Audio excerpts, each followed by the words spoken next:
Boodity boodity boop. Boop boop boop. Boopity boopity boop.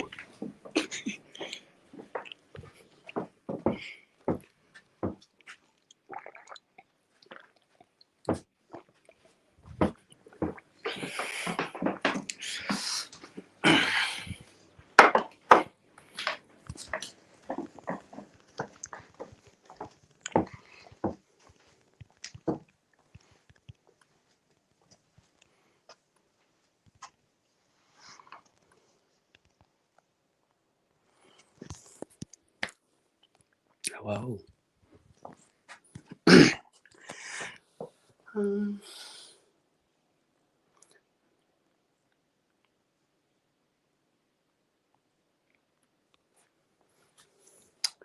Not sure what colour yet.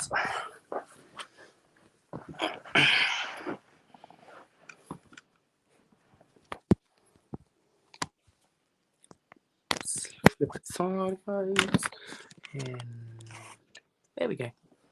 Hey.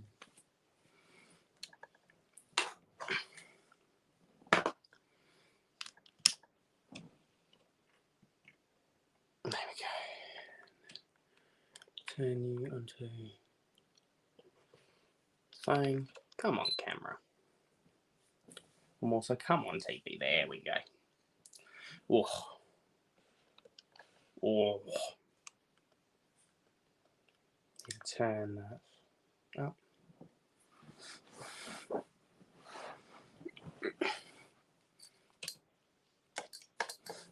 Actually, might even turn up one more.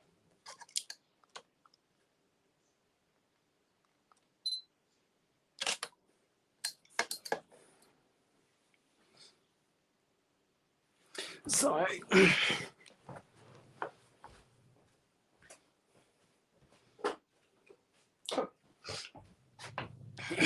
and hopefully there's still battery in that. That might be helpful.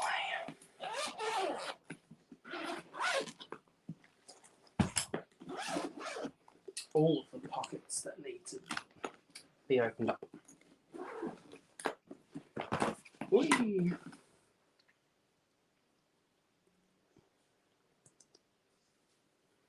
Load. Now, I'm going to blap on the smallest little bit of the Too Faced Hangover Primer. Just to... Oh, I hated the sound of that. Absolutely hated it. Because I want my skin to be as juicy-fied as possible.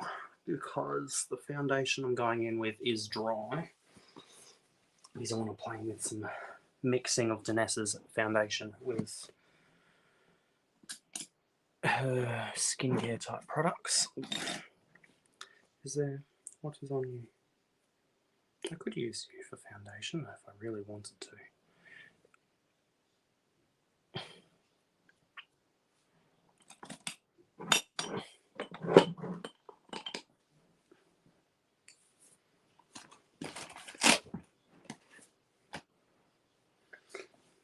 I'll have a squeeze and see which way I end up going with. I need this though. I need me some Danessa. I don't need you because I've got the other bottle of Star Gem.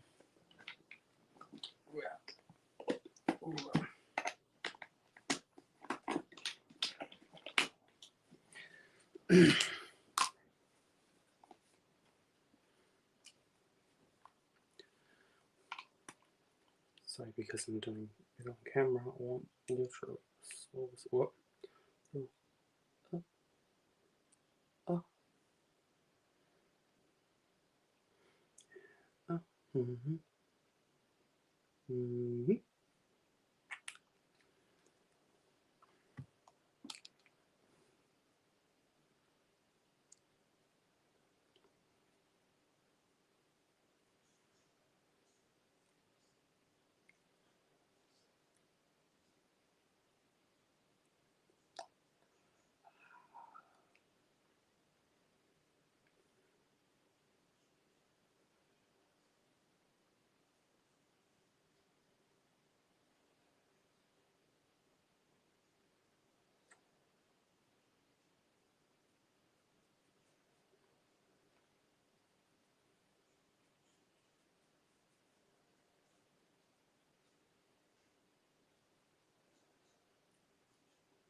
Now,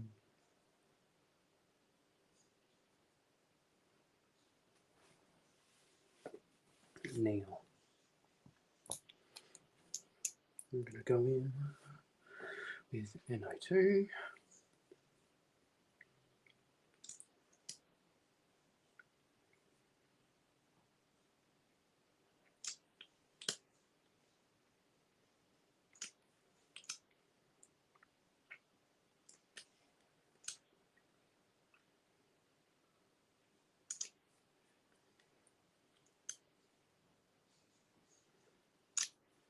And I'm also going to go with I'm going to mix up one of Danessa's foundations, and I'm mixing it with her actual face oil.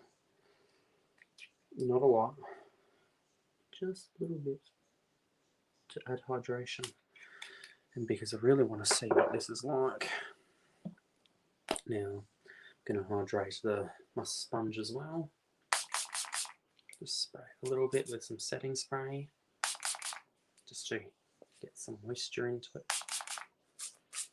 Ugh, that sounds horrible. But I also like doing this because it imbues the actual setting spray formula in. Ooh.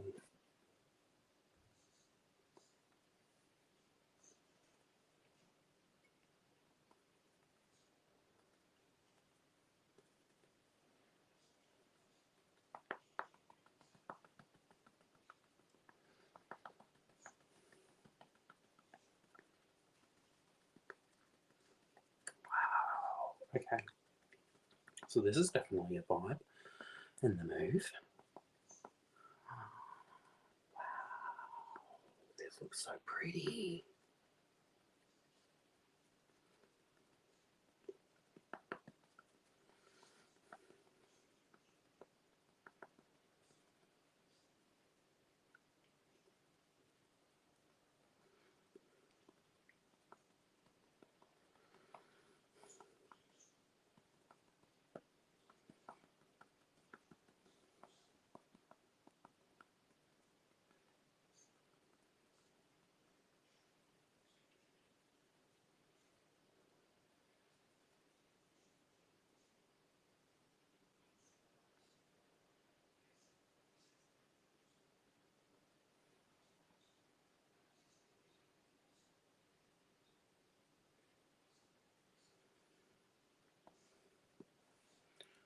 Ooh.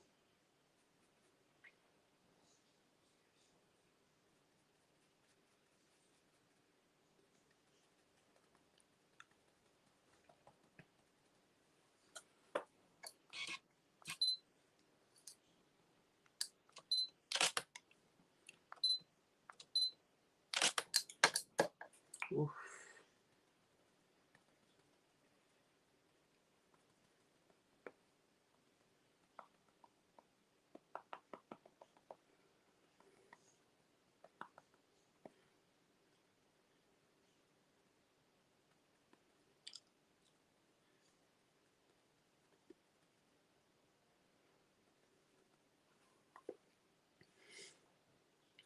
So it was NO2.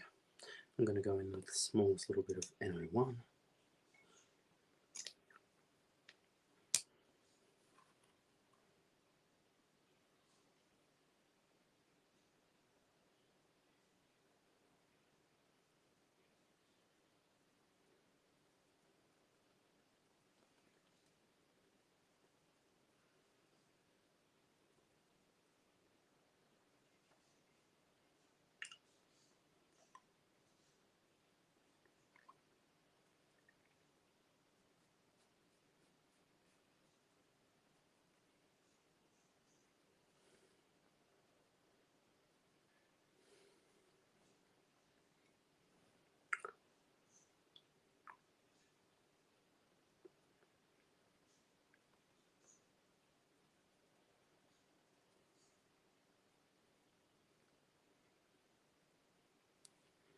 Oh, and put a little bit on the nose. Let's get a bit more coverage.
Yeah.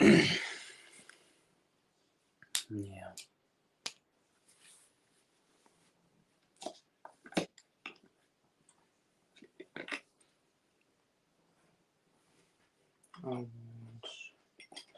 little bits of contouring. Where's me no contour brush? Contour brush. Where is the contour brush? Oh, this one. Here. Oh, it isn't. Where is it? Hello? Sturgeon. Where are you? Oh, there you are. Well, there's one of the styles. The other one. Oh, well.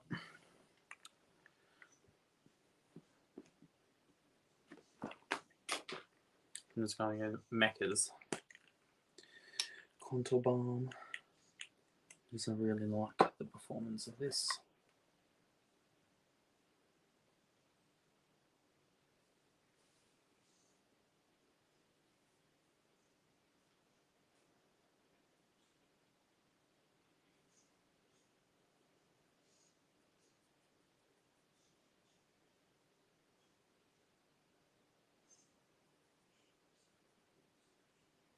Cool.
Whoop.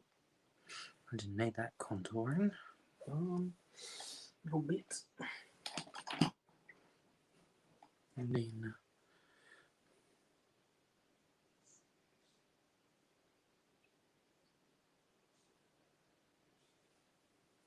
what? Dropping my brush.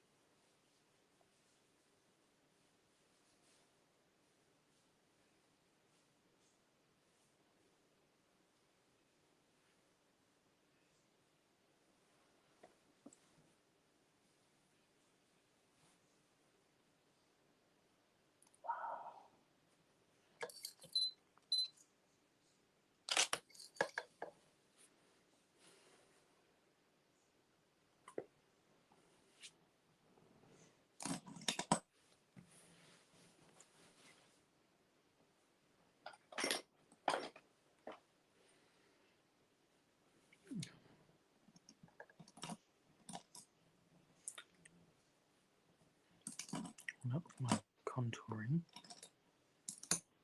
I'll use this. Oh, nope, that's a bit dirty. I'll use this bitch to stamp on some blush. Cool. Oop. Here.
Hmm. I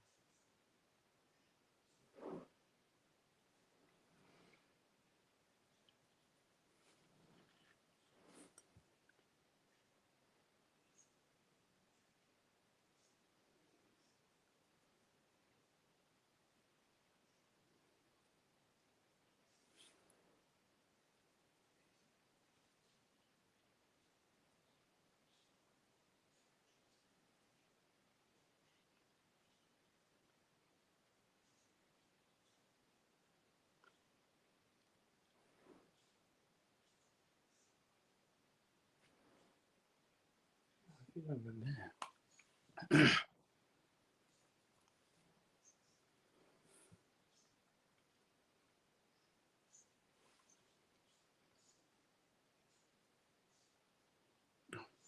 Too much, too much.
Oh,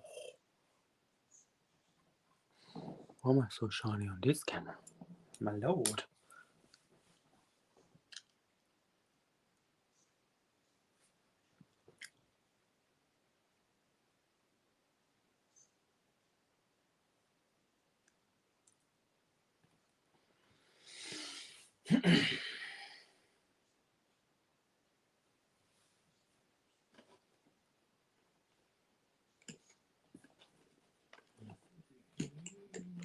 Where is she? Where is he? There she is.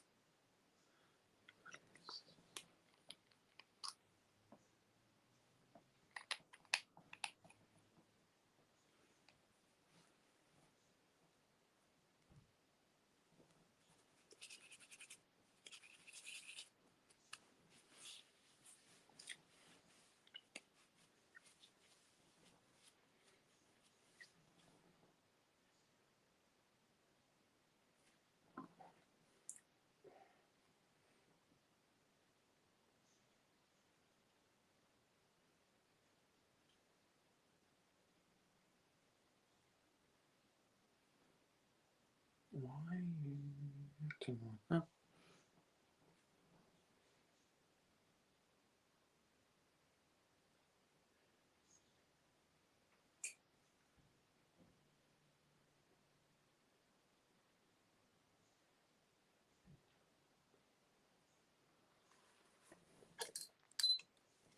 Why are you doing that?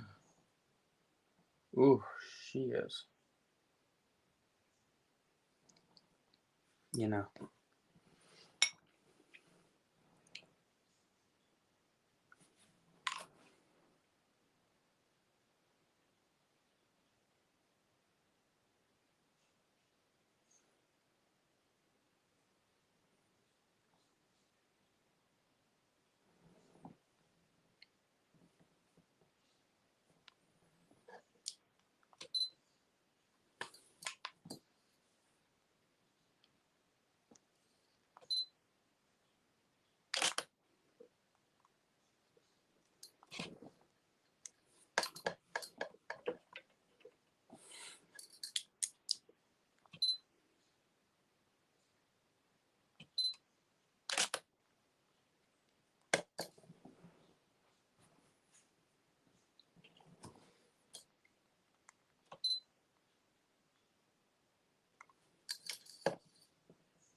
Yes, I got the shine going on. I got the shine going on. On this side, it got a little bit messed up, the foundation wise, but the base is looking really nice and beautiful.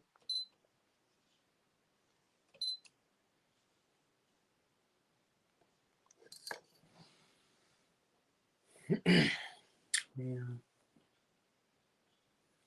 I'm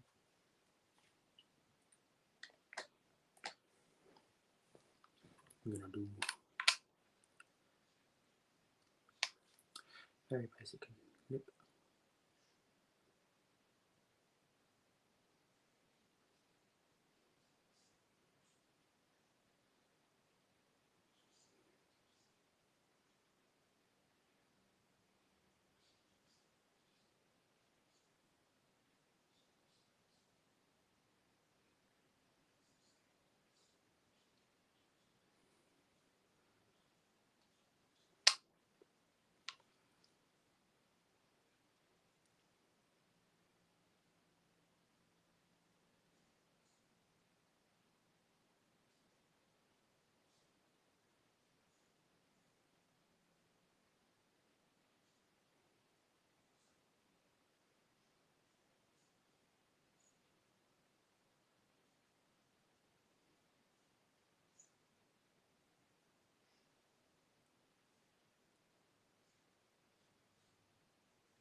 I'm giving myself whole lips. Oh, hell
yeah. Oh.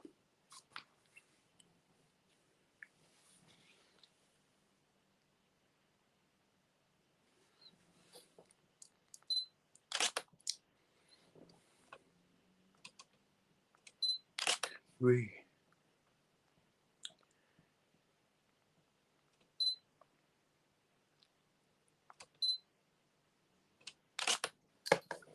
Ooh.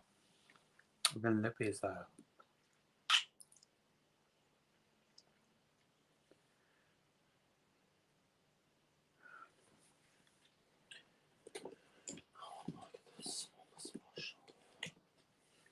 shimmer on my lips.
Oof.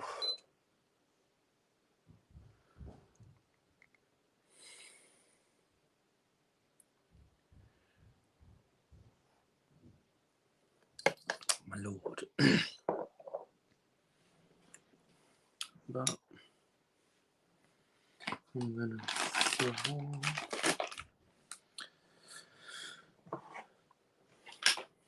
all this ish, all this ish, all this ish, ish, ish, ish, ish, ish, ish, ish, ish, ish, ish. Come here, bugs. Come here, bugs. Oh. Oh. Oh.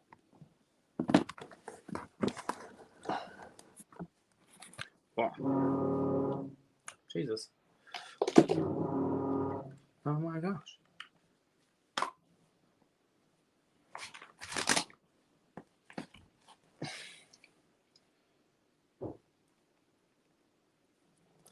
These two.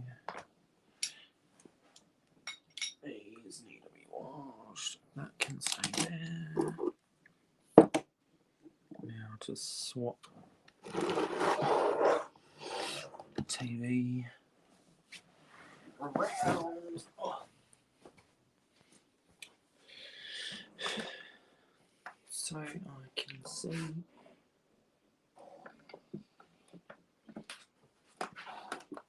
and look straight at the TV.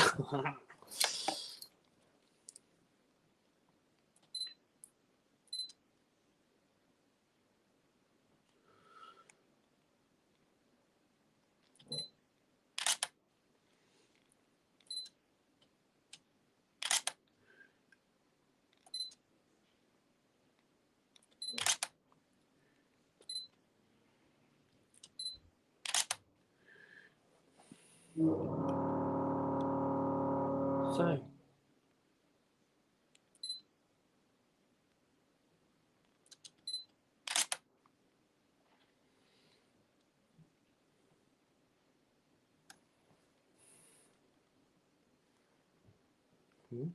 ooh.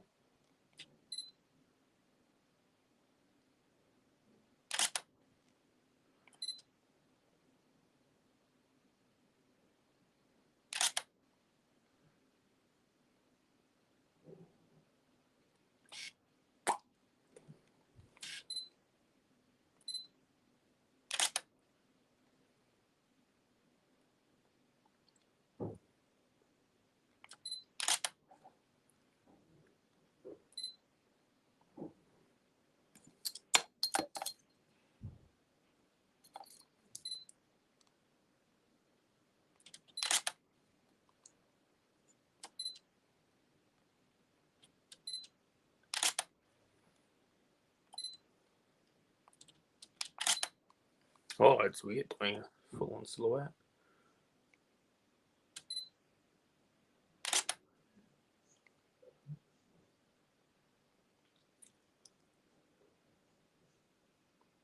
Ooh.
Hello, hi.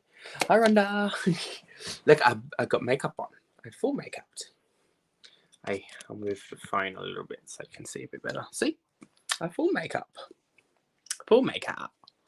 I got a lip on. I got eyeballs. I got some shiny. I wanted to see how using the Danessa Myricks foundation would work mixing in the oil, and oh my god, like, other than like a little bit of degradation on this side of the face because of how I was using one of the Danessa products, this is like the closest that my skin's ever looked to like natural while also being very full coverage. It's strange. So I'm also playing currently with taking some photos with the DSLR to see what it looks like on HD, on the HD camera that I have.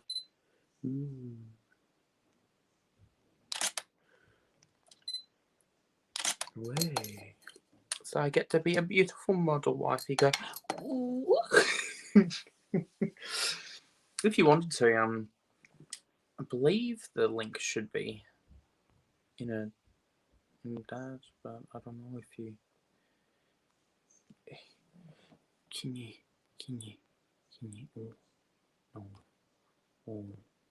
strike a pose. Always, wifey. If you want to come up, I'll try and send you the link. I'm trying to get it to work. What? Paste. Done.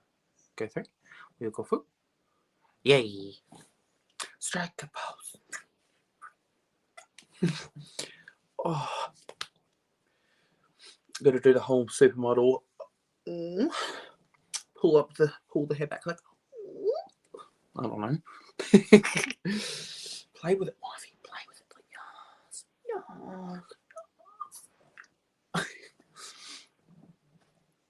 Why not? Be glossy. Glossy. I see you, wifey. I see you. Ow, ow. Hi, love. How are you? I am lovely. Oh, that's what I like to hear. Oh, there we go. Now I can see your beautiful face. Hello. And just think, for over a year, I didn't have a little ring light to do my live streams with, and I was in the dark the whole time. How did you function? I don't know. But we love to see it. So no, I like I was just saying, I did almost a full face of Danessa Myricks. I was just wanting to see how her foundation performs with the oil, and seeing how it performs using it mixed with the oil, because it was slightly too dry for me to use, like in a way that I would actually wear. But mixing it with a bit of the oil makes it like the perfect consistency. Even after powdering it down and looking super close up, you can't even see that it's powdery. It just looks like skin, but hyper flawless. It's very strange. Yeah, you look beautiful. Thank you. Like I'll even try and And like your highlight is there, but it's not like it looks beautiful, but it's not overpowering your look. Yeah, that's Danessa Myricks. I used the shade that we both have, Synergy, and then I patted the smallest little bit of Milky Way, which is this like one that I have in the Color Fix. I put the smallest little bit on my finger and like tapped it over the top, so you get like a little bit of a sparkly topper, but otherwise it's like you said, it's just very like natural in the skin. Yeah, it looks really, really beautiful. That's why I like this, because you can make it like hyper metallic, or you can patch it out and get a really subtle glitter glow from it, and it just looks very shiny. Yeah, and I'm supposed to be getting an email notice as soon as it's available for the Trend Mood box. So hopefully that'll. And I know I'm going to be waiting with bated breath at 1 p.m. Eastern time. I know, right? I mean, I won't be because I'll be asleep, but in my sleep, I'll be waiting with bated breath for you. Right. Well, you'll be with baby sleep breath because you're my little baby. I'll be giving you all of the good night sleep voodoo. You'll be giving me all the sleep realness. Oh, I'll rock this all sleep realness. Hell yeah. That's right. No, even like this lipstick combo, I'm like really liking. That color is so beautiful. What is it? So I went in with my Hourglass Confession lipstick. It's in the shade I Want. It's a very like almost. It's a very hard color to describe. It's almost like orange but peach. Right. And that's it there. Yeah. So it's like almost a coral. Kind of, if coral was like rosy, or Right. it's a very weird color. Well, you can have a rosy coral. Yeah, and then as a lip liner, I used Cher from Gerard Cosmetics, and just together it just makes a really nice combo of colors. And then over top of that, I used the Danessa Myricks Clear Glaze to make it look like just delicious. Like, I don't know if you can see it as well as like, I guess you can when it's a bit closer, but where it just like it all melts together. It's like it's all shiny. It looks good. I try to give myself whore puckered lips. Because haircut.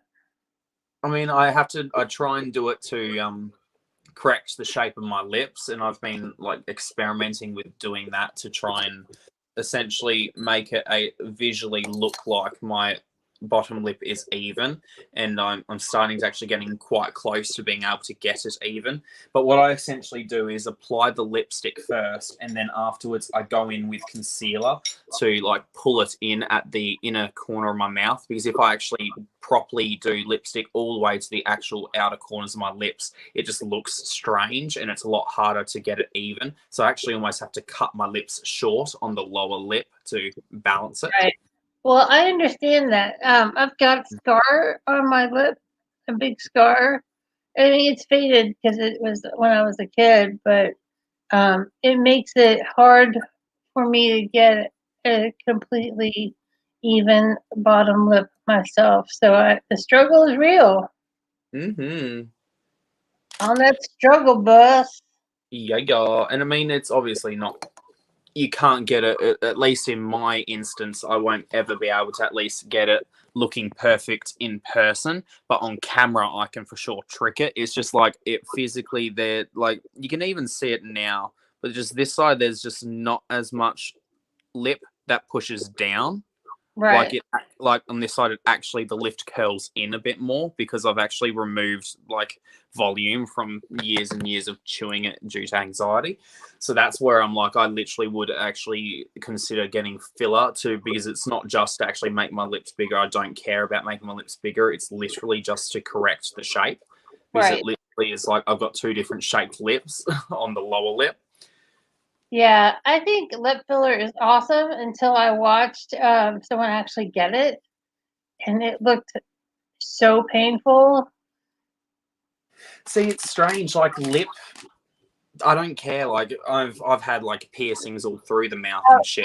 Yeah, But yeah, like the thought of it, like filler under the eyes, or like even through like the cheek area up here, like that freaks me out. Like up here or like in there, like in the forehead, that's fine, and like in the lips, for some odd reason in my mind, like forehead and lips, whatever. But like filler under the eyes or in the cheeks, like for some odd reason, the thought of needles in there and those parts of my face is not as nice as like lip or in forehead. I don't know why. right. Especially when it's horrible. I've seen these people that get like these strings under the skin where the string like fuses to the muscle and it literally pulls from the inside taut. It's like That sounds so skeevy. I well, haven't used that word skeevy in a long time, but well that it's sounds like a, skeevy. yeah, it's like a thicker needle than like a normal needle they use for like filler. It almost looks like a tattoo needle in thickness. Like it Right, looks really thick, and because it's essentially shoving a string in there, it's a hollowed needle. So you're literally making a tunnel through the skin, underneath the skin, and then shoving this string in it, which anchors onto parts of your muscle and will literally pull from the inside up. And it's like, But I think I would like the effect because, like, right now I'm starting to pull my little skin back in. It's like, oh, I would love that effect.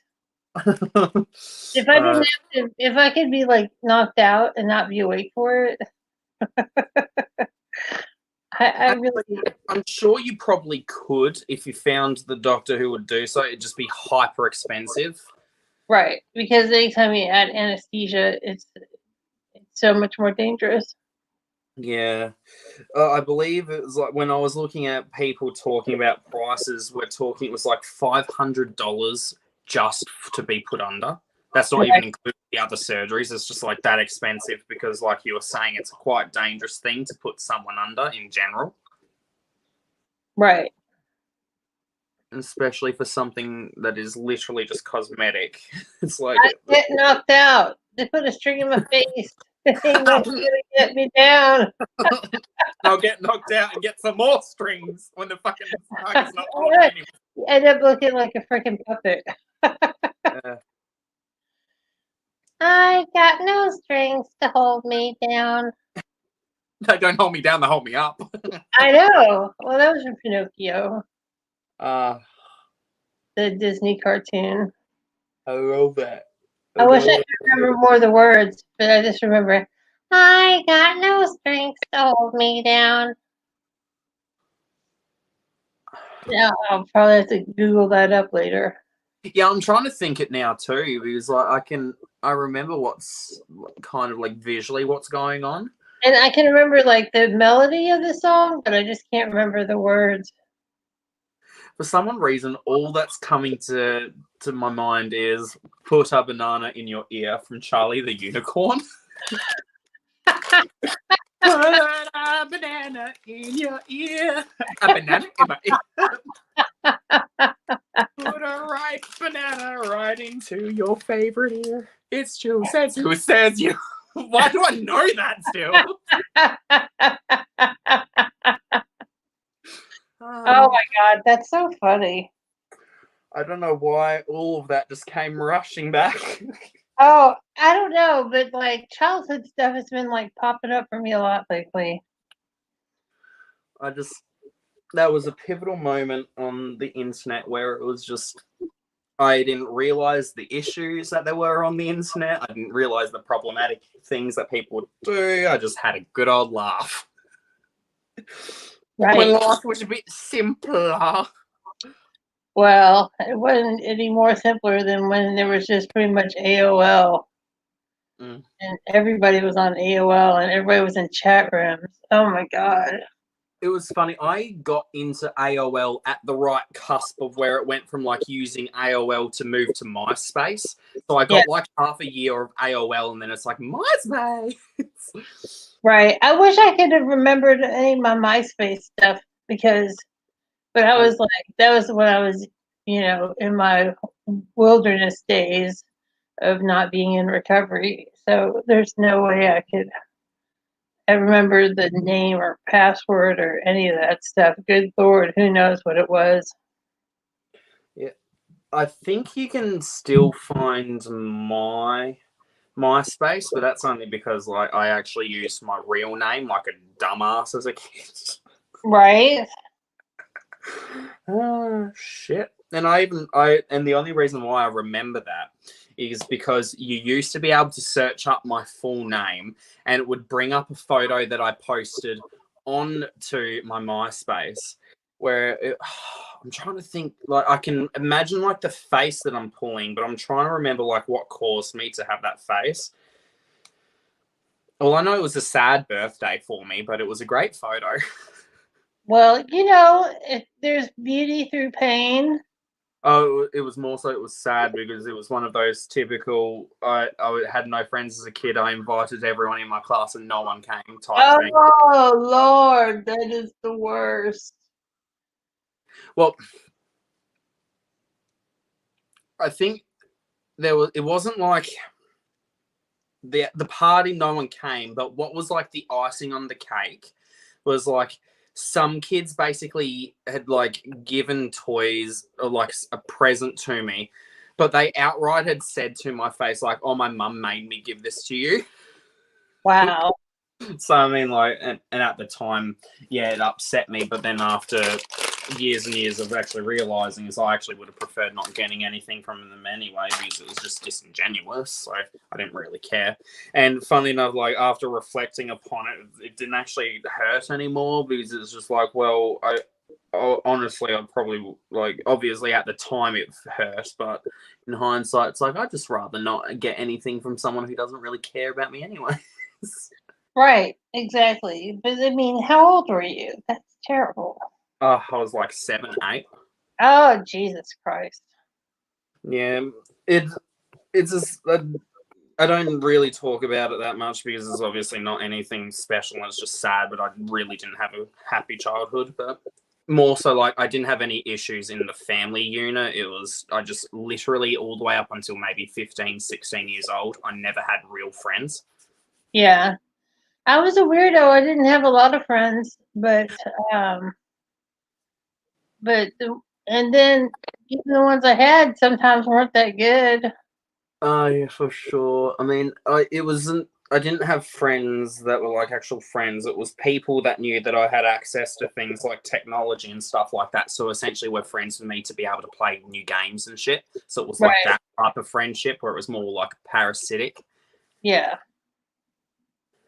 But at the time, as a child, when it's literally the only person that has ever shown any form of interest in you as an individual, you'll take whatever you get, even though it, like, in hindsight, it really was like, well, the only times they ever were interested were to come over to play on the Xbox. And it was like, they weren't necessarily talking to me. They just wanted to play the game. And then once they had finished, they'd just leave. Right. I get that. But it's okay. Yeah. I'd rather like have now the people that I know that are actually here for me and not just shits that I can potentially give them. So That's right, James. I'm just here for what you're going to give me, which is a lot of love and attitude and the good husband oh, and that love. it's obviously like that's a bit different, but I'm more mean like Oh, literally. I know. Well, I'm just thinking back and like I didn't have any, birthday parties because my birthday was in July, Yeah. so school wasn't in, so I never had a party where we invited like my class or anything. So that kind of helped me avoid that kind of sadness because I don't know if anybody would have come to my party either.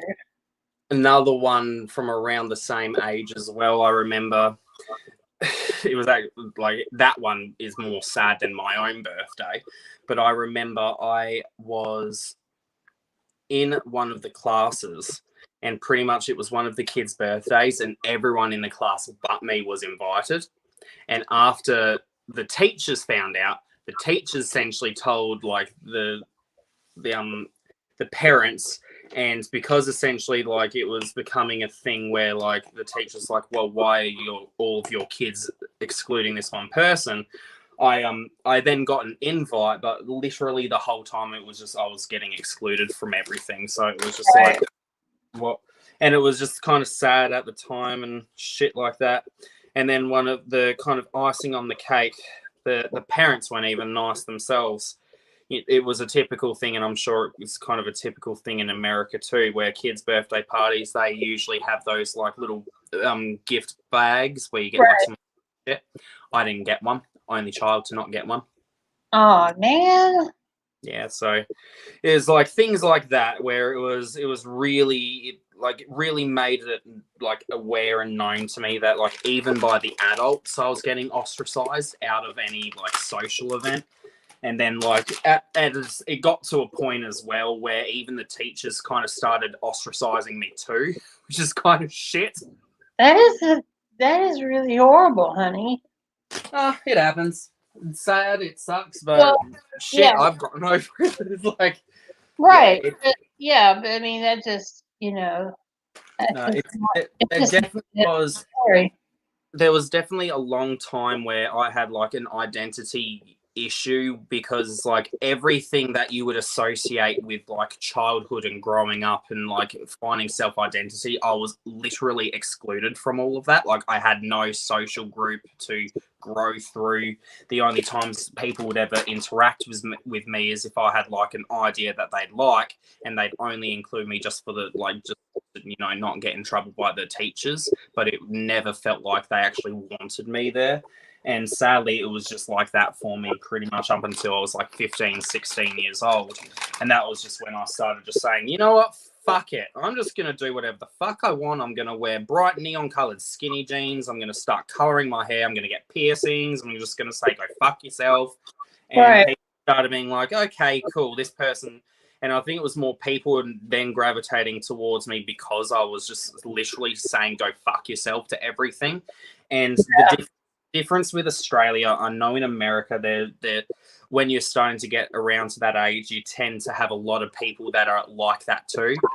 That wasn't a thing here. It was literally like I was the one of the only people in the whole school that was being like that. Everyone else is just the typical beach bum Australian, while I was basically going to the scene kids type thing.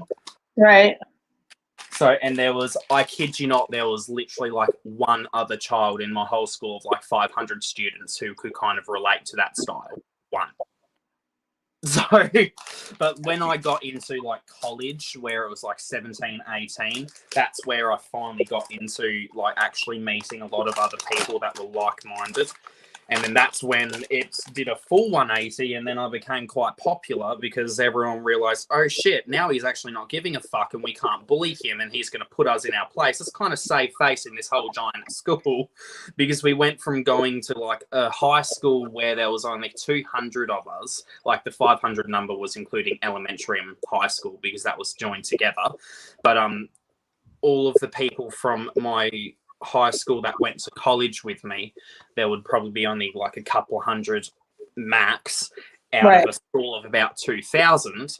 And when the rest of the other peoples kind of were gravitating towards me, all the people I went to school with kind of realized, oh shit, he's actually now starting to become even more popular than us because no one's liking our bullshit, but they're liking mine.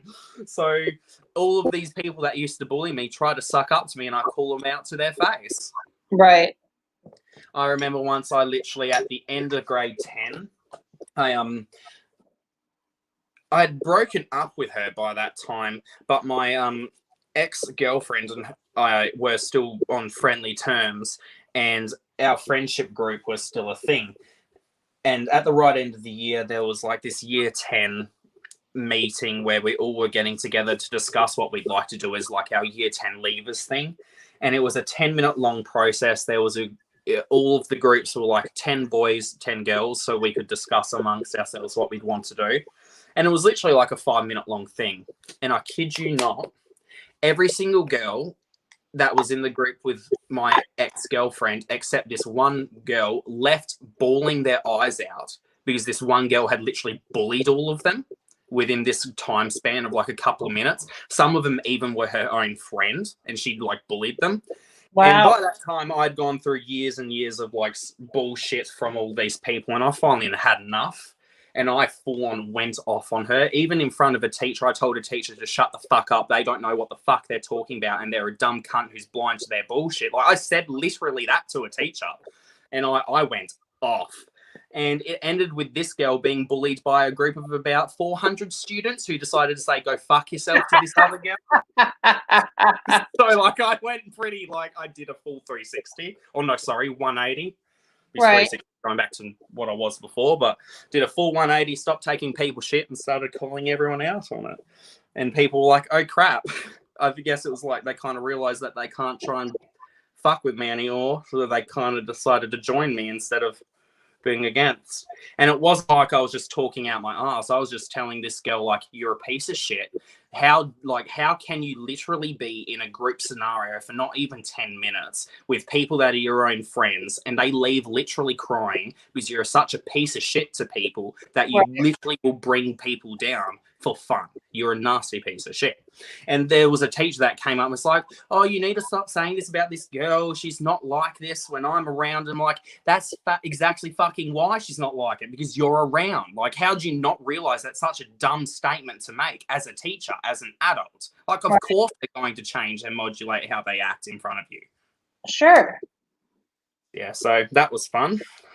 Technically, I couldn't even get in trouble for it as well, because it was like literally the last day of grade 10. What are they going to do? So I cursed out a teacher, and I mean, I felt bad because I did like the teacher, but then equally, none of the teachers did anything for me when I was being bullied for the 4 years I was at that school. So I decided to give it to them back. Fuck it. If they're not going to support me, how dare they fucking ask for any respect or support back themselves? Fuck it. Right. So I pretty much said fuck you to everyone. Yeah, I know that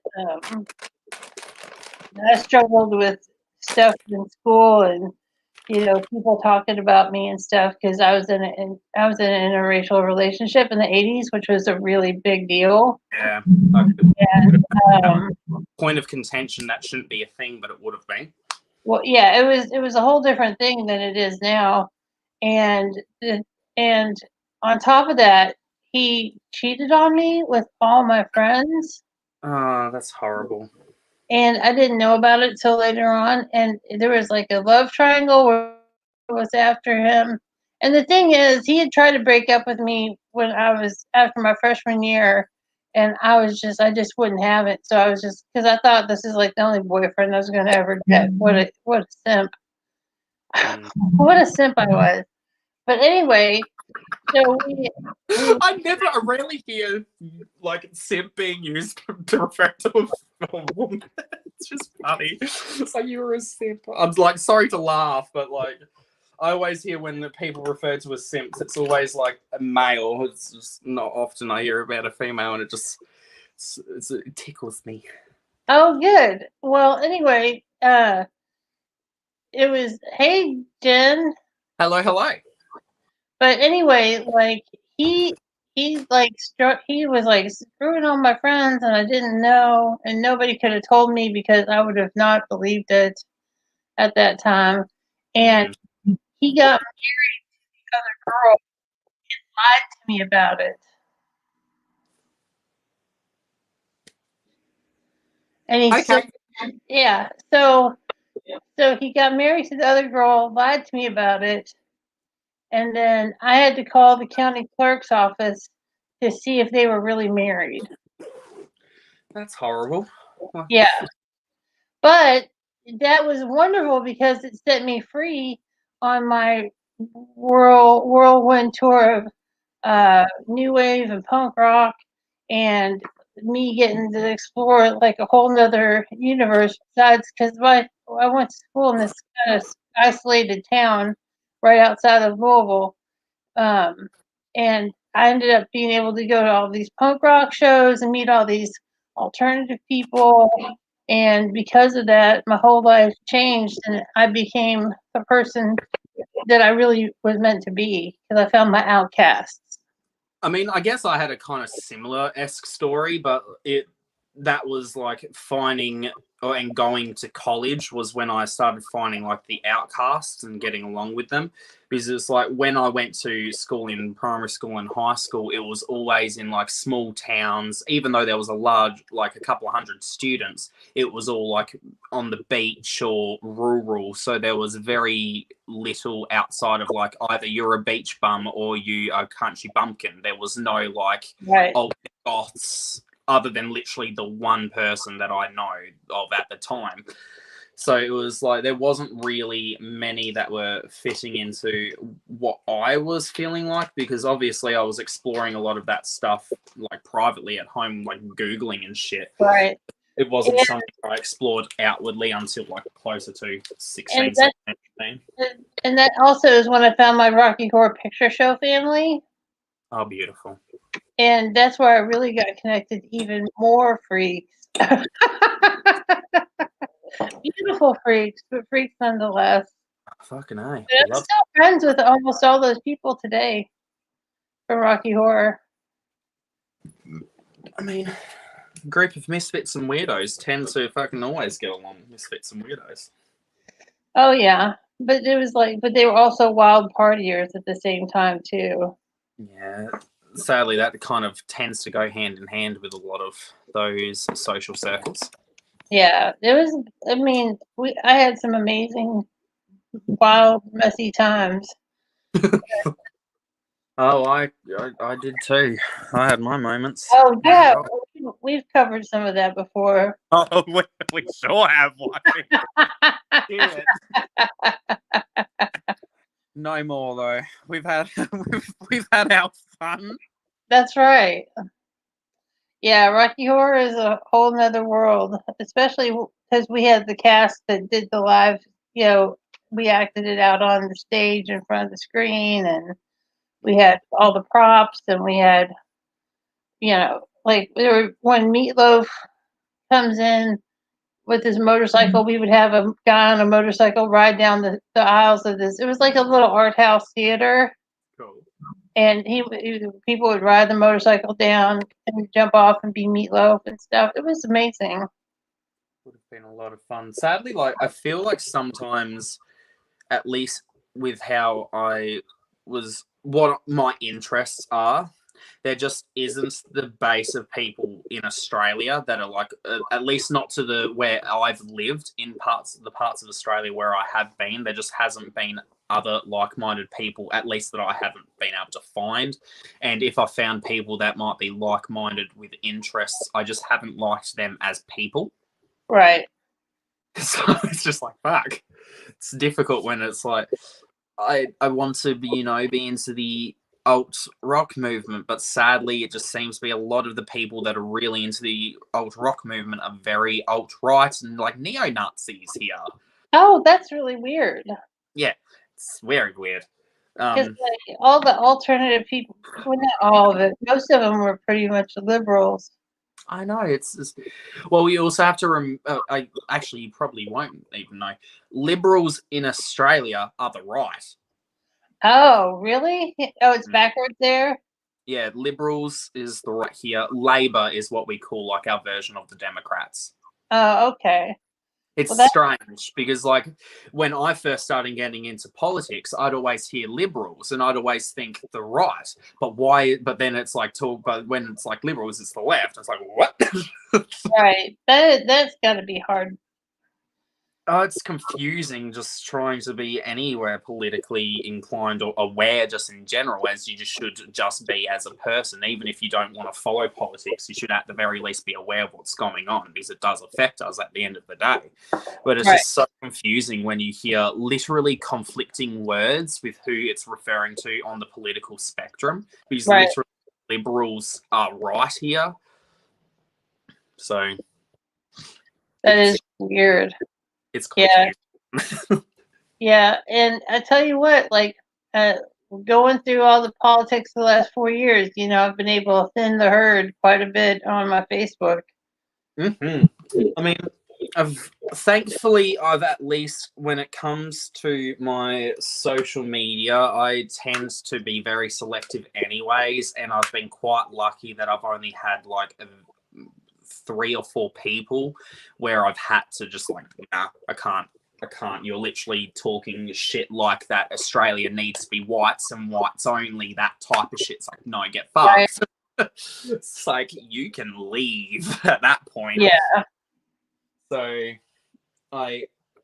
I've been quite lucky in that sense. I've had a few family members that we're talking like 60, 70-year-olds who are usually much more conservative. So a lot of it is though typical tropes of like sharing things like how I guess you probably don't have the same. Oh, you might do, but like there was a big movement with a lot of canteens in Australia where there's been certain food items that aren't sold anymore because of things like allergies or different religious practices, and I can understand some of the outrage of like there has been times where canteens like canteens have stopped selling like pork products because certain religions don't eat pork. And Oh no, we don't do that. yeah, but then like other families have complained because it's like, why are you forcing us to conform to yours when you are literally in Australia? We're not in a country that is like based in Muslim. Like we're not a Muslim Right. country, and there's nothing wrong with people who are wanting to you practice being a Muslim, but then equally, I do understand the concept of you're literally coming to Australia. You can't try and force your way of life onto us in Right. a systemic level. Right. But I mean, if it's like individual stores, or whatever, those people can run their stores as they see fit, Oh, I'm talking about like the school canteen where it's like the food that children are getting. They're literally getting rid of food items because of a small group of new people coming from these. Like that's been happening here, and I can understand. Like I would be fine if they were finding like alternatives that are like halal, but to full on like cut off a certain food item is just like, in my opinion, that shouldn't be a thing. We shouldn't Yeah. look at that. Yeah. I don't know enough about anything like that to even. Yeah. Oh, it's just because Well, I like know peanut allergies are such a big deal that I know that they're limiting like peanut stuff in schools. I know like, that. that I get, but one school there was an uproar because one child was allergic to banana, so they stopped selling banana anything. That doesn't make sense. So it's like literally like So it sounds like it's like knee jerk reactions. yeah, it's and sometimes it literally is coming it sounds kind of shitty to say, but it's almost coming from a point of like they're trying to be so inclusive that they're just like being so aggressively inclusive that it's almost excluding everyone else. Yeah. Or it's not necessarily excluding, it's just like you are literally taking such a small minority, but then you are changing such big grand sweeping things for just that small minority instead of actually figuring out a system that will support the minorities without Right. the majority. Yeah. Well, in my experience, things go from extreme to extreme, until people find balance. Oh, Yeah. that happens here. Like sadly a lot of the time I mean I've had the conversations with some of my other friends where I feel like religion has too much to do with politics and the way that countries are run when it should not Right. be. Like, say, I was giving the example of our prime minister, which is essentially our version of like the Right. president, but our prime minister is Pentecostal, and he literally wanted to reopen up Australia early last year, all because there was going to be a giant Pentecostal convention in Sydney. And literally, our PM was trying to force open quicker just for that. And when it's like you are literally endangering people's lives for your religion, that's when I'm Right. like, I've had the conversation with Joe before, where I'm like, I have no problems with individualistic religion, but systemic religion is a cancer to society. Every I agree.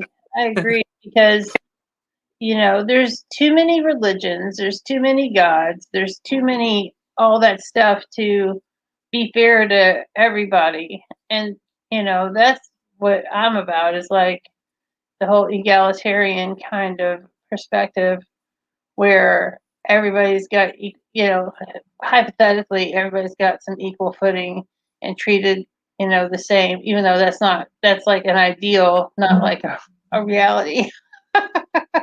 Well, I mean, I've also had the stance, and like I've said before, it sounds kind of shitty, but when we're talking about morals and stuff, it's just a social construct. It doesn't actually mean Right. anything at the end of the day. And some people are like, what do you mean it doesn't mean anything? It's like, well, at the end of the day, it's not going to change if you're dead or alive. Right. And And the other thing is like people are going to do whatever it is they want to do, regardless of rules, regardless of, people like, and sometimes that enhances people's activities if they're like, considered deviant or they have to be secretive and like that adds a whole different edge to like stuff. Like one of the states, I can't remember which state it was, just decriminalized all drugs. Oregon, I'm pretty sure. I don't think it's Oregon for some Oregon? reason. I want to say it's one of the states that starts with O. Well, there's not that many O states. Oregon, Ohio. It's not Like- Ohio for sure. Ohio's way too conservative for that. Oklahoma. No, it's probably Oklahoma's also pretty conservative.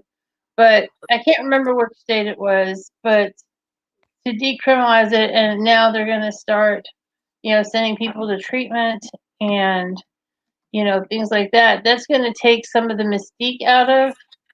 You said it wasn't Oregon. It is Oregon. I just looked. Oh, well, I didn't think it was, but I know it doesn't sound like it should be Oregon, but yeah, they're well, the ones. Oregon's super progressive. But Yeah. I couldn't remember what it was, but now we know. But now a lot of people, because some people like the whole mystique of being sneaking around and making deals, and being under the radar, and that takes some of the mystique away from drug use, and it's going to take some of the edginess out of it if everybody can just do it all the time. Mm-hmm. And then there's also the dual action of decriminalizing it and rather treating it as as something that is a mental health issue most of the time, rather than just like a crime, and Right. actually things with rehabilitation. It's been proven time and time again in other countries where if you actually do something like a decriminalization of drugs and such, and then sort out a system of rehabilitation, it actually causes usage to drop as well as overdoses to drop. Right. Well, and the other thing is the bad thing is that treatment has a really tiny percentage of working. Yeah. I mean, because I've worked in treatment centers and stuff, and it's less than 5% of people who go through treatment will be clean in a year. But at least they're getting the opportunity to have treatment, and people are going to have the opportunity that they may not have had otherwise. And I also feel like with the decriminalization as well, it might help with the stigma against drug users in general as a whole, which a lot of the time that can also be half the battle, is literally the social aspect of being a drug user and how society treats you. So it's surprising how if you actually make a support system rather than a system that brings people down or attacks them, it's surprising how much improvement you see. And like even when all the different states in America have like decriminalized marijuana, people are going to go, oh no, we're going to see a spike in like people driving while stoned and all that shit. People were still doing it even when it was illegal. Right. And like the whole point is you set up a system to mitigate use and people driving. And it's like, yeah, it does technically stay in your system for longer than alcohol does, but it doesn't actually affect you over that amount of period of time in terms of your reflexes, or at least as far as I understand, it isn't a significant enough risk where I guess you could even argue it's like, well, the actual amount of risk that's involved with it is actually around the same, if not less, than driving on prescription medication that a lot of people can drive on legally. Right. Well, all drugs have their downsides, even there, because there's always going to be somebody who's going to take something like marijuana and take it to an extreme to where it's unhealthy, because there's just that people just have that that gene in them that makes that trigger that flips for some people, and I don't know. I'm not saying what I want to say, but No, I get where you're coming from. I guess it's like I also find it funny when people refer to it as a gateway drug when it's like literally anything is a gateway drug. If anything, you're more likely to move on to other drugs from alcohol. So you should actually be saying alcohol is the true Actually, gateway drug. some studies say that cigarettes are the gateway drug. I would say that too, the nicotine. The good Yeah. shit. It's an interesting one.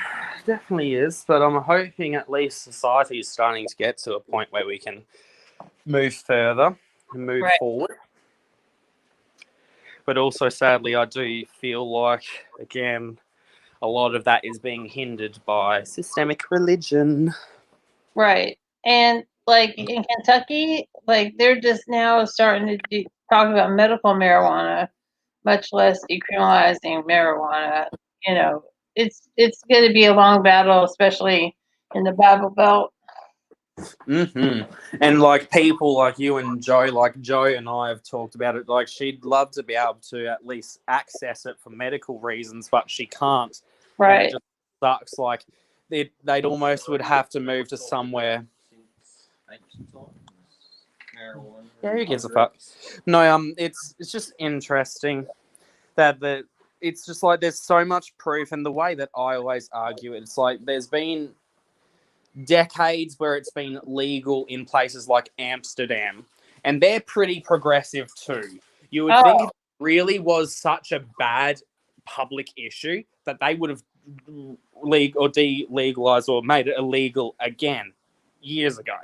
well, Amsterdam is actually cracking down on tourist use of drugs, and they're talking about making it so tourists cannot access some of the drugs in the cafes and stuff. Yeah, like I'm fine with that because I can understand that. I actually am not the biggest fan of how people will literally go to countries where certain drugs are legal just for the sake of using it. But I also equally think there's no reason that should be blocked by tourists as long as it's like done within reason, because there'd be no different to blocking tourists from accessing alcohol. Right. So I don't know, I guess, but the sad thing is I'm sure a lot of that, funnily enough, is just pressure from certain sides of the political spectrum as well as religious spectrum, because it seems like it's almost like there's a surge of alt-right neo-Nazis all over the world at the moment. Well, a lot of them feel like, especially when Trump was in office, he kind of gave them permission to like Them. come out, you know, and to be accepted. And people still try and say that Trump hasn't done any of that type of shit, or essentially was. Right. Well, people are obviously crazy. I mean, I can't really think of any other time that there was, at least in modern times, where there was an insurrection in America. Well, Civil War. I mean, that's why I said modern times, like Right. within the last Right. 50 Well, years. Thing. and it's, and America's it's such a crossroads right now. Oh, sure is. I mean, You know, half the people believe one. I mean, just by voting, almost half the people believe one thing, the other half believe the complete opposite, and there's almost not going to be any middle ground. Yeah, and the hard part is that there's certain things that there can't be middle ground. It's just impossible to be a middle ground on things like human rights. Right. So Yeah. and it's a struggle because there is certain things that, like, even in Australia, a lot of the policies that the right in America follow are followed the same on the right side in Australia. So Right. like, there's certain policies I can understand, and frankly, I do agree with. It's very few and far between. A lot of them in Australia, or at least there's a lot of issue where a lot of land and resources in Australia is sold to foreign countries and foreign investors, Right. when we already have such a large issue with unemployment, poverty, and homelessness in Australia. But Right. every fucking Tom, Dick, and Harry from other countries can buy up land and property here, and it's no problem.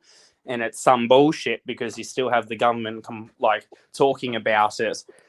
But then they're fine just selling all the shit off. And literally the only party that was actually talking about it in a way that I personally was like, I agree with you, was essentially the One Nation Party in Australia, which is kind of like they wanted to pretty much kick out all of the people that come here as refugees and all of that type of stuff. They're like, they kind of like the White Australia Party type mentality. Right. But there's some of their policies that I genuinely do agree with, because I do agree that we as a nation spend way too much on supporting other countries and their issues when we know there is so much wrong with ours. But then the government says we don't have enough funding to support it or sort it out, but give billions of dollars in financial aid to other countries, saying we can't afford to support our own better. Well, or here, they talk about, how we're in a deficit. Well, they haven't been taxing the 1% here in a really long time, not to any significant way. Because if the 1% and all the corporations were actually taxed the way they should be taxed, then there would be plenty of funds available to do all kinds of things. Yeah, but I mean, there's special interest parties, and the people in power, have all the money, and the people with money have all the power. So as long as the dynamic is in place, there's never going to be any real funding coming from that group of people. And sadly, a lot of it also, again, it just happens to time with religion. A lot of the 1% happens to be very connected into systemic levels of religion. At least it's like that in Australia. It's very weird. Yeah, I don't know how religion plays into the 1%, but I would say money would be their god. I mean, look at how many mega churches there are where the pastors are literally buying multi-million-dollar jets and right. How bad that it makes me laugh. Why do you need a church the size of a football stadium? Yeah, we've got plenty of those around here, and and anybody, and my aunt used to go there half for religion and half to network. Yeah, and that type of shit, it really makes me uncomfortable. I don't know how much I've talked about it personally with you. We might have talked about it in Marco Polos or whatever, but I've gotten over it now. But I did have a lot of trauma associated with religion when I was growing up too. Right. I'm kind of more sensitive to a lot of that type of stuff, and it really does just make me feel gross when it's you see the things like the mega churches and yeah, I don't know. Wow, we've never talked about all this stuff on a live stream. Hell yeah, this is the deep and meaningful. I know. Deep and meaningful with Danessa Myricks makeup. Hell yeah. Right. Well, it also helps that there's not a lot of people in chat, so. Oh, I'd even talk about this even if I had all of the people subscribed to me watching. This is the type of shit I have no problems talking about. Right. Well, I usually try not to be very political on my channel. Oh, I get it. I try to be welcoming to everybody as long as they're polite. Yeah, it's just, I just don't give a fuck about saving face. Right. Or not necessarily saving face, but rather I don't give a fuck about trying to make anyone comfortable. This is my space where I'm just having fun posting. I don't care to try and make it anything. So if someone doesn't like the way that I'm talking about systemic religion and they have a problem with the fact that I believe it's a cancer upon society, you're the type of person I don't want to associate with anyways. Right.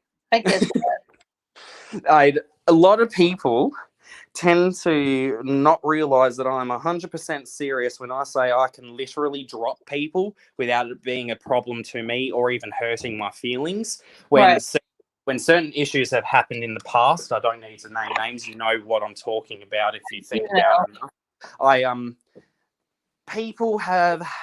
I've told them multiple times that like do something I don't like to the point where I'm like, I don't want to associate with you anymore. I will block you from every social media that I can, and I'll have nothing to do with you ever again.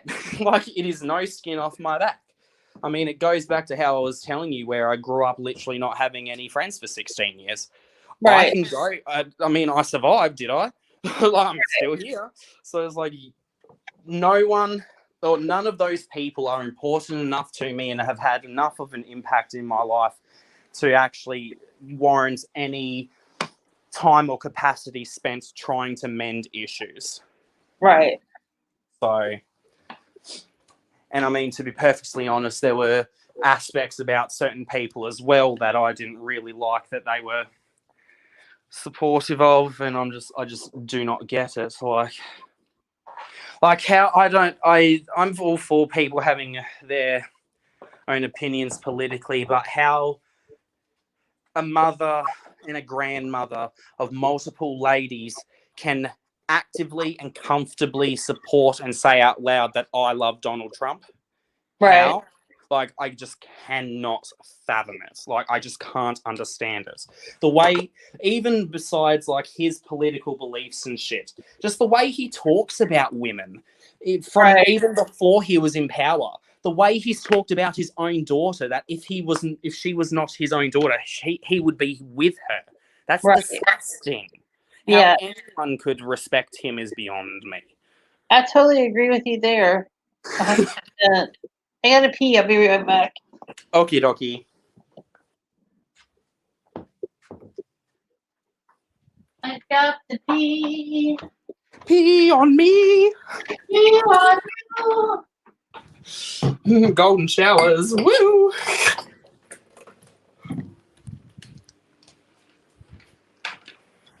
Oh, my back. Oh.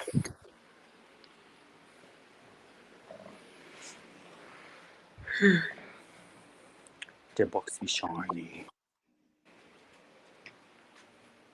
How was your travel pie? Wasn't there? Yeah, I had like 2 or 3. 2 or 3 bites out of it, and then it just tasted horrible. Just tasted. It's either going off or it's just not more flavor. Some of them. Well, those ones with the holes you probably don't want to really store in the freezer of the bigger fridge just because of it. Bullshit. Coming up. I want the world to know. Make your pussy show. I just did. Love that for me. To the toilet. Oh. I was flashing Toilet's an interesting little name for me face, wifey. Oh my god. Before there was Google, there was a bunch of different. This it ties into toilet.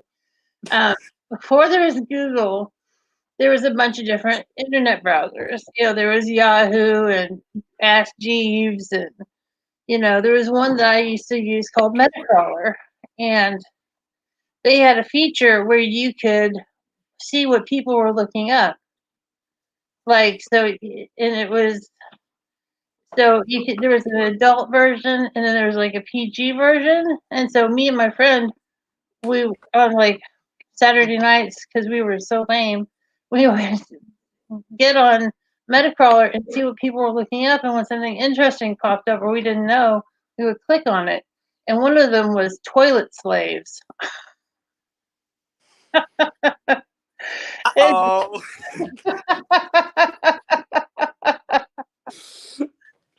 I can show you the world. I know. So, and once you go, if you find out what a toilet slave is, your whole life has changed. It's like finding out what 2 girls 1 cup is for the first time. Right. It's like, oh my god. Or goatsy. There's been some that are just like, what the fuck? Like, Oh, there's a new one that's called One Guy, One Cup, but I don't watch any of those cup videos.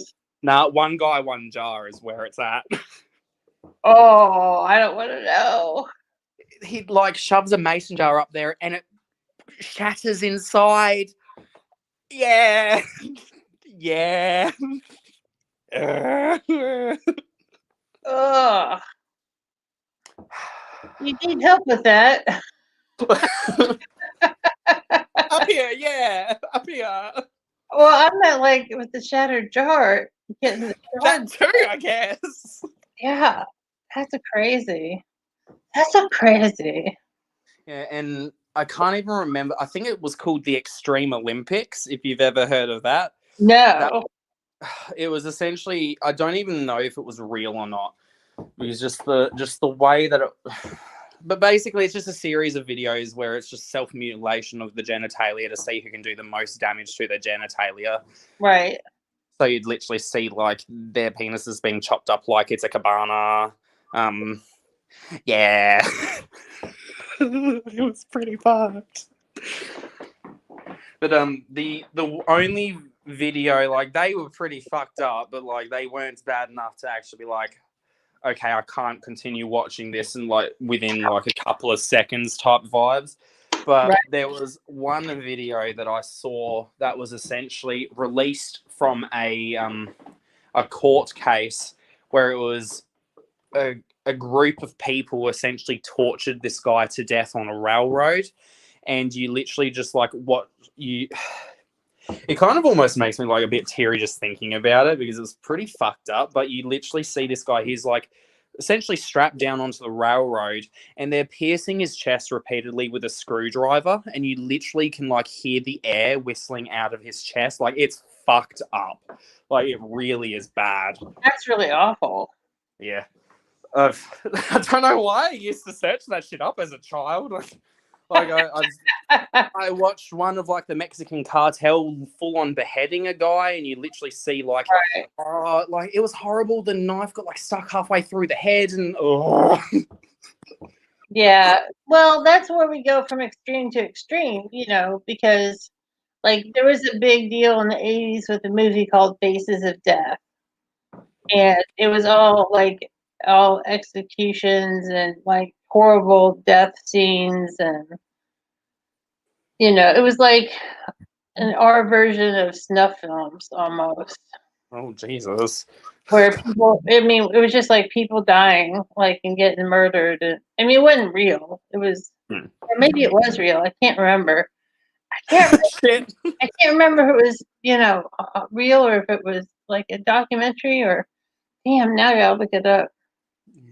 One movie that the only movie that's ever been like so extreme to the point where I literally stopped it and had to rewatch another day is a movie called Antichrist. It's part of a trilogy by the director Lars von Trier, and it has Willem Dafoe in it, as well as this other female lead. I cannot remember her name off the top of my head, but she did a phenomenal job. But I could only watch the first 5 minutes, and then I had to stop. And I kid you not, the first 5 minutes is like you're seeing full-on slow-motion sex, like full-on close-up on balls, slapping ass, well, like everything. And then while that's happening, this beautiful like Requiem for a Dream is playing, you see their child get out of its cot, open a window, and jump out the window. Oh my God. And like, yeah. And like when I was watching that, I wasn't sober when I first watched it because I wasn't expecting that.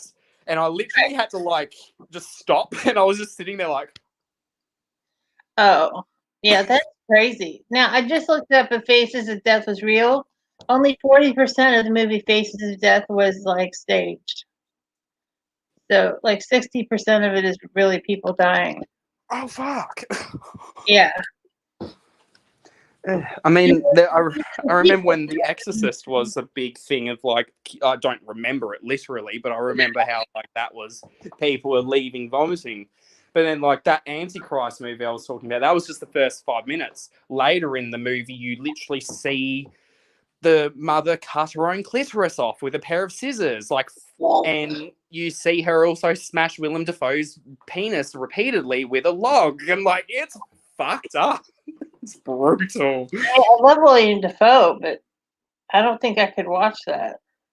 It it's funny because like if you remove all of like the crazy gore, it is a really interesting story because it's pretty it's called Antichrist.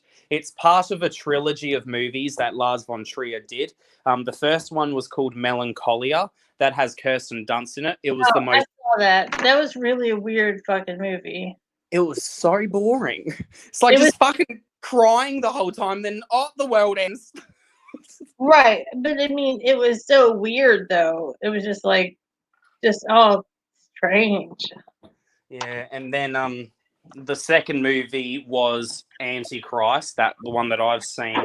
And it's a type of movie, if you can get over the extreme gore, it's actually worth a watch. And funnily enough, you almost want to watch it a couple of times because there's so much to the story that you miss because of how extreme the gore is.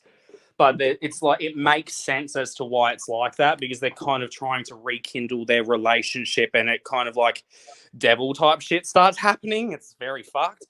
And then the last movie in the trilogy, which is technically a 2-part movie, so even though it's a trilogy, there's 4 movies. Right. But it's called Nymphomaniac, Okay. and it's got Shia LaBeouf in it. Right. I don't know anyone else in it, but it was just such a long movie that had to split it into 2 parts. I believe it's like almost 4 or 5 hours long when you watch both parts together. And I don't really know what the story of that one's about because I just haven't seen it, but I guess it's probably a lot of sex. Right. So, but Lars von Trier's work, it tends to delve into a lot of psychological thriller and dealing with stuff. One of my favorite movies of his of all time is called Dancer in the Dark, which was a movie with Björk. Yeah. I love it. It's like one of my favorite musicals of all time because just how like turning the musical, it's almost like the music is her insanity, and I just loved that aspect of it where it was delving into like her slowly losing her mind. Yeah. I didn't see that, but I just saw recently that they're going to remake Requiem for a Dream. Wow, really? Wow. I don't think it needs to be redone. I mean, it's so powerful on its own. Isn't that the movie that has that song that's supposed to be like one of the hardest songs to sing in the world because of like how all over the place it is on the scale? Oh, that I don't know. I just know that the graphic drug use is really realistic, and the horrible things that they go through, as addicts. And I mean, I've never seen the movie. I don't know what. It's really raw. Yeah. I mean, it's like the worst case scenario of a lot of things. Yeah, it'd be interesting. I'd probably watch it just to like say at least I've been cultured just in that way of being able to see it. Like there's a lot of those cult classics that you always hear the names of that I've never seen ever, which is kind of like how have I not seen it? Like I've never seen American Psycho. Like what? Right, American Psycho is a lot more fun than Requiem for a Dream. Requiem for a Dream is like it explores the madness of addiction and the whole dark side and underbelly of like how people live, and it's really some of it's hard to watch. Yeah, one I was happy I watched, but I still also kind of like my brain was a bit melted by it. Was Donnie Darko? Oh, that's like one of my favorite movies of all time. It was great, but then again, I watched that first, and then I went on to Antichrist, so I wasn't sober, so I was kind of like watching it, and I was like soaking it in, but then my brain was like, oh no kidding. Well, Donnie Darko is something you have to watch a couple times to really get. Yeah, I guess Antichrist is the same, and I like movies that are like that, where there is actual worth in watching the movie repeatedly to get a better grasp of the story. Because like with Antichrist, like I was saying, there's so much story and so much action that is intertwined with all of the extreme gore and violence. So Right. when you usually watch it for the first time, you are so enthralled with all of the like extreme that you don't really notice the subtle nuances of like how certain things are happening in the background. It's like the type of movie where you literally have to look at the whole scene that's being shown to you because everything's purposeful. Right. And with Donnie Darko, it's Pretty like much the same. So question of whether it's a delusion, whether it's real, if he, if he sees the future, if he doesn't see the future. I mean, it's all whether it's just happening in his head. It's got a lot of layers to it, like an onion. and it also examines like the choices we make, what kind of impact it has on your future. Like one choice leads to another reaction. Butterfly effect, basically. So Yeah. Mhm. Yeah, and that's why, like, if anything, funnily enough, a lot of that type of storytelling has moved to games because of the ability to it being a game and where you're actually controlling it. There's a lot of games nowadays that are like that, where it's the butterfly effect type thing, where it's a game you can play multiple times and change how you act in certain scenarios, and it can literally be the difference between life or death for certain characters. Right. And some games we're talking like 30 different characters that you can change the story, how it ends for each individual character based on something as small as, do you pick up a small little ripped up piece of paper that doesn't really have any information that's relevant, but you picking up that little piece of paper might be like something that one certain character sees that relays to another character, in which then Right. that person realizes. It's like it hurts the brain. That's cool. Yeah. If only I was good with using controllers, that would.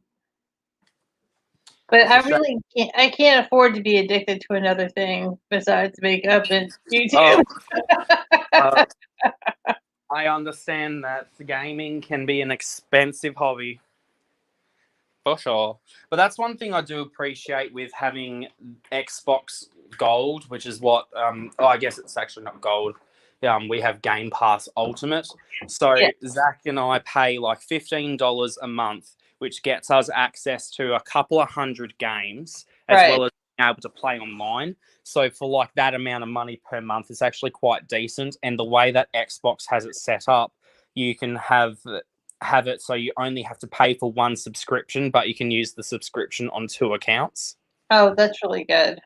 Yeah, so Zach is basically able to use my subscription to play online as well as download all those games. It's beautiful. And then what's even cooler, because Xbox is owned by Microsoft, that Game Pass Ultimate also gets you access to some PC games as well, not Right. only Xbox. So you get kind of multi-platform gaming ability for not free, but as part of the service. Right. That's really cool. Yes, very magical. Just like that, and like you said, it's very expensive very quickly. Yeah, just the equipment alone. I mean, bam. And then what box was the hardest to get this Christmas that everybody was freaking out over? I can't remember. Yeah, Xbox Series S and X is the new one that came out from Microsoft, the new Xbox. Yeah, it's the one that was getting sold for like thousands of dollars on eBay and stuff. And then some people made a rookie mistake.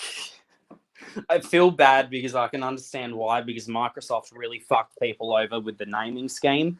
But the old consoles, the generation before what was released, was called the Xbox One, and Right. there was the Xbox One, the Xbox One S, and the Xbox One X. But then the next gen console was called the Xbox Series X and Series S. So some people were just seeing the S or the X Right. and then just assuming that was the new console. So a ton of people had bought what they thought was the next gen console, but they had actually just gotten the old gen delivered. That stinks. Yeah, so, and I mean, it's an argument of, well, as a consumer, you should be reading everything before you commit to the purchase, but then equally, it's kind of shady of Microsoft to do the naming scheme like that to cause issues and confusion to that level. Right. What a Yeah. trip. Oh, no, I'm going to head. I need to go have a quick shower before going to bed. All right. We've been on for like 2.5 hours. What a really good conversation we had.